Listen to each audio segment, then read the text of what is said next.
Well, heck of a ball game, guys. Heck of a ball game. Our kids played tough. We're physical. Obviously left some plays out there, but I don't question our guys played with some tremendous effort today. Came in, played a good football team, and we left some plays out there. In all three phases of the game, and in a tight ball game, 7-point ball game, you can't do little things and wrong big plays. And our kids hung in there, played four quarters, and just disappointed. I feel bad for our kids. I love those guys in there. They're resilient.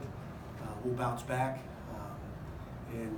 there was some great efforts, some great catching. Matacey Mack had a heck of a game. Kenny Pickett continues to play football the way we expect. All conference type effort out there today. I thought our offensive line did a great job protecting the quarterback for as many times as we threw it, I think 51 times. And defensively, we held strong all day. Played good football. And, you give up 17 points. You're disappointed in the first drive of the second half. Really both offensively and defensively. I think that's where it kind of swung us, but we fought back. I think in the first drive offensively, we had 2 drops in that series where we can just continue to move the sticks. And then we got the 13-play drive, and they moved it down the field and put one in, I believe. And that was the scenario. But those are, the first offense and defensive series of the second half were critical in that, we got to do a better job as coaches, we got to do a better job as players, and continue to fight. So, questions? Pat, why did you think about going for it on 4th down there late at the goal? Why did we decide that? Did you think about going for it? Well, we thought about it. We thought a few times. I thought, too many damn times, and wasted a timeout at one point. Kind of going back, so we just got to do a better job communicating as coaches what we want. We went for that 4th and 1, in our own territory. And Kia makes a huge play. It's a great job by the offense designing that play and making something happen. And we had some plays down there that we thought that we could get into those 3 plays, and it becomes a 2. I mean, we could have gone for it there and not gotten it. I thought if we kick a field goal, there's going to be a two possession game. We need 2 scores. I mean, a field goal is good play, and then you come back and score again.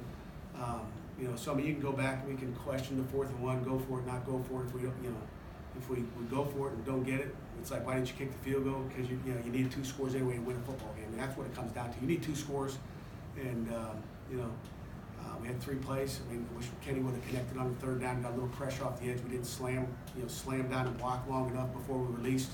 We had 2 guys open on that 3rd down play, and you run out of plays that you feel really good about down there in those situations. We thought we had 3 good ones. I thought our offense, our coach did a good job of trying to set things up, and I don't question that call. You had 4 plays from the 1-yard line and only needed 1 score to tie the game. Why go for the field goal? Why not go for the touchdown? Because you need 2 scores to win the football game. Unless you guys are playing for overtime, we're trying to win a football game. So, Well, you could have gone for 2 also.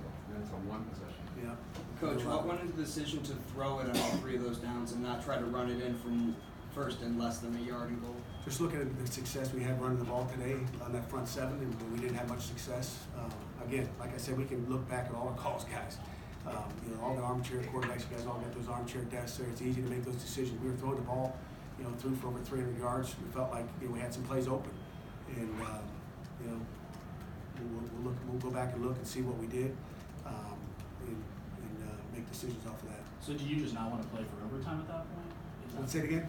Did you just not want to play for overtime? No, I want to play to win the football game, and it's a 2-possession game as far as we've got to score twice to win the football game.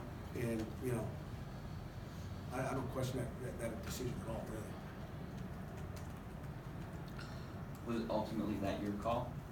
Did Mark? Yes, ultimately it's my call. Yes, we make decisions and we talk about things on the sideline, but it all goes back to me, guys. Yeah, you can blame it all on me. It's my fault. The decision to eventually go for it on the 4th and 2 a little earlier, what went into that as opposed to trying to punt team out there at first? Well, we kind of went back and forth, and we felt like we had a good play, and we lined up and executed. Again, great execution by the offense.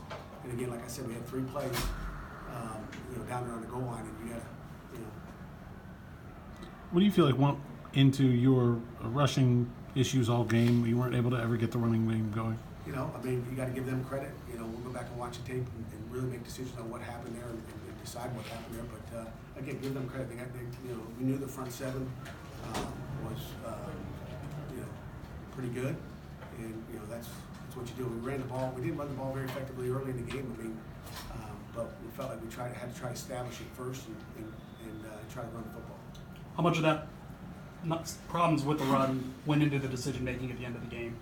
And, on the They all add together when you look at your rushes and what you're rushing for. You know, I mean, you're looking at trying to give our kids a chance to win the football game. We're throwing the ball well. We're protecting the quarterback pretty darn good. You know, I thought for throwing the ball as many times as we did, it wasn't bad. Can I interrupt a question for a moment? Is there a lighting issue back there? Just not sure which one it is. Just hit the closest one to you. Next one. Questions? What can you say about how your punter did today? How about Your punter? Kirk Christodoulou did, you know, he did a heck of a job. As good a football game as he's played. Good question. I mean, pinned him down. I don't know how many times inside. I mean, he was bombing. I don't know what his average was, but Kirk had a heck of a game. It's great for his confidence. He was a weapon today, and I'm happy for Kirk in the punter. Were you pleased with your pass rush, Pat? Say again? Were you pleased with your pass rush? Early I was, and in the second half I wasn't. I mean, you know, we're down a couple guys up front, and you know, I thought, you know, maybe if you could rotate guys a little bit more, we could have. You know, it was a critical play when the quarterback scrambled. I think in the end of the third, maybe early fourth quarter, about the 40-yard line, traveling towards the student section where the quarterback scrambled out. We got a wrong blitz path. We got two guys in the C gap, I believe, and we're gonna have a guy come clean, and it's gonna be a big hit on the quarterback. It's gonna be a sack. He had nowhere to go with the ball, and again, like I said, there's little things, guys. It's a game of inches, and you know, we lost a couple inches today.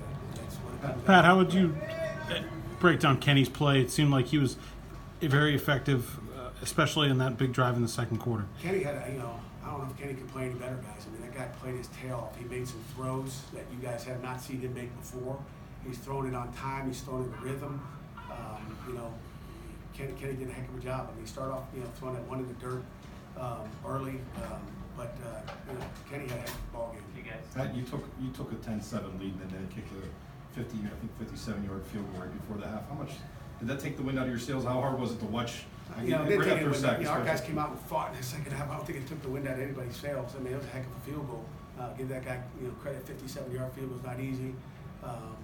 Probably a stadium record. I mean, who kicks 57-yard field goals? We can put a returner back. You know, Paris Ford or Frenchie went back to see if we could maybe return. You know. Next up for the Pitt Band is a classic from the Killers, Mr. Brightside. We'll take one more. Pat, you talked on Monday, you know, hey, the next time we play this game, I'll either be retired or in a coffin. I know you were joking at the time, but I mean, that decision on fourth down, is that something that you're going to be, I know you have a 24-hour rule, is that one that's going to linger a while longer? It won't linger. It won't linger long at all, guys. I mean, you know, it is what it is. You know, it's tough call. And again, you know, you kick a field goal there, then you get a drive mustered up, and you go down and score a touchdown. We win by 3. That's what we expect to score. You know, you got to score more than 10 points to win a football game. Period. So. Coach, thank you very much. You got one more? Does the loss hurt more knowing you're not going to get another shot at these guys? No, it doesn't hurt anymore. A loss is a loss. It doesn't matter who it's to, when it is. It's a non-conference game, and you know, all our goals are still ahead of us, and we'll continue to play. We got a resilient football team that I love, and we'll be fine. We'll be just fine. Hope you guys are fine. Have a good weekend.